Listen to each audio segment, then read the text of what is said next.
আসসালামু আলাইকুম, সবাই কেমন আছেন? আশা করি সবাই ভালো আছেন।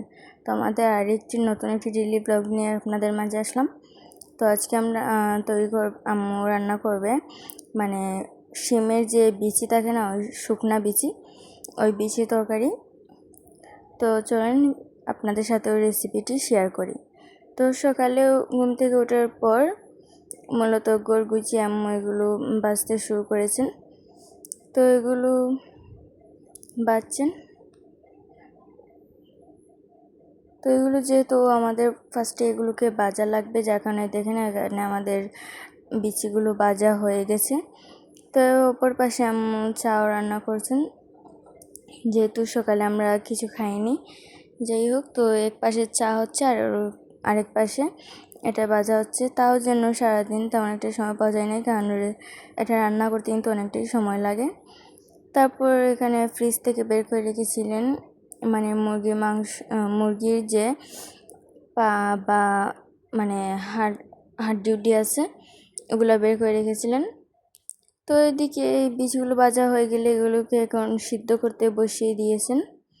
তো এগুলো কিন্তু সিদ্ধ করতেই হবে। যাই হোক, তারপর এদিকে দেখেন আমাদের চাটা মিলানো হয়ে গেছে, মানে সব কিছু দিয়ে। তো চাটাকে এখন কাপে কাপে নিয়ে নিচ্ছেন।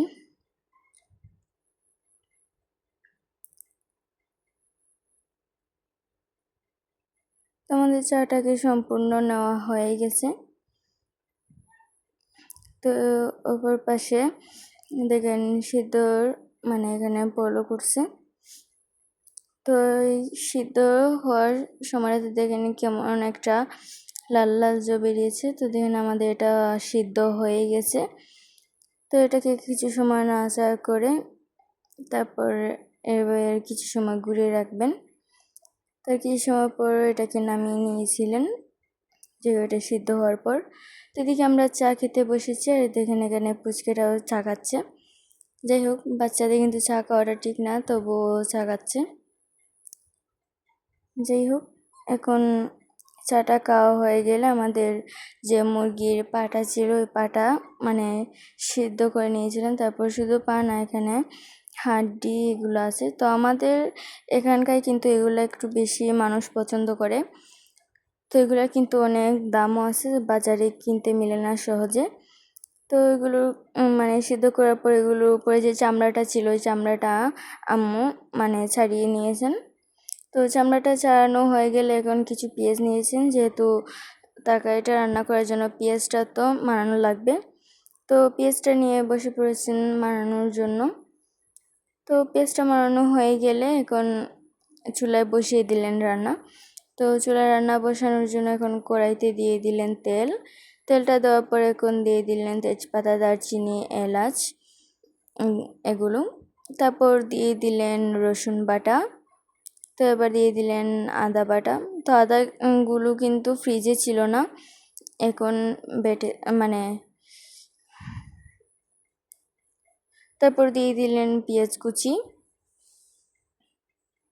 তো পেঁয়াজ কুচিটা দেওয়ার পর এখন সব কিছু সময় ভালো করে নাড়াচাড়া করে এখন এগুলোকে মানে একটু মজিয়ে নেবেন।